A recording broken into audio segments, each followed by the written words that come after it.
Hi, good morning. என்னுடைய morning vlog பார்க்கலாம். ஆக்சுவலாக நான் வந்து இன்றைக்கி சிக்ஸ் ஓ கிளாக்லாம் ஆஃபீஸில் இருக்கணும். ஸோ அதனால் வந்து 4 o'clock எழுந்துட்டேன். கூட என் குட்டி பையனை எழுந்துட்டேன். அதனால் என்னால் ஃபுல்லாக கேப்சர் பண்ண முடியல.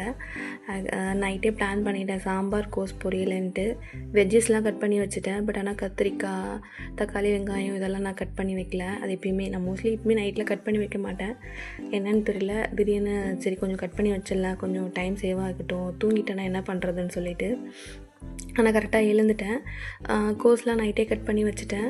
கத்திரிக்காய், தக்காளி, வெங்காயம் அதெல்லாம் மட்டும் மார்னிங் கட் பண்ணி வச்சேன்.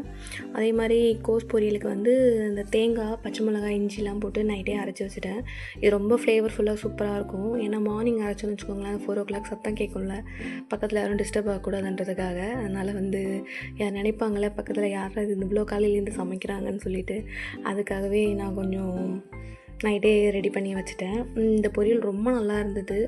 பசங்க வெஜ்ஜீஸ் கொஞ்சம் சாப்பிட்றதுனால காரம் போடாமல் வெறும் பெப்பர் மட்டும் போட்டு இறக்கிட்டேன். இன்றைக்கி மெனு பார்த்திங்கன்னா ரைஸு, சாம்பார், காயெலாம் போட்ட சாம்பார். இதே ஸ்கூலுக்கு பேக் பண்ணிடலாம், சாப்பிட்ருவாங்க. அப்புறம் பார்த்திங்கன்னா அப்பளம், கேபேஜ் பொரியல். டிஃபனுக்கு வந்து இட்லி, கொஞ்சம் லெஃப்ட் ஓவர் மீன் குழம்புலாம் இருந்தது, அது ப்ளஸ் சாம்பார் வச்சதே 2 in 1 பர்பஸ்க்காக தான். அப்புறம் ஸ்நாக்ஸ் வந்து சுண்டலும், பசங்களுக்கு மட்டும் எக்ஸு. அப்புறம் ஃபைனலாக அட்லாஸ்ட்டாக ஒரு டீ குடிச்சிட்டு ஆன் டைமுக்கு ஆஃபீஸ்க்கு கரெக்டாக போயிட்டேன். பாய், தேங்க்யூ.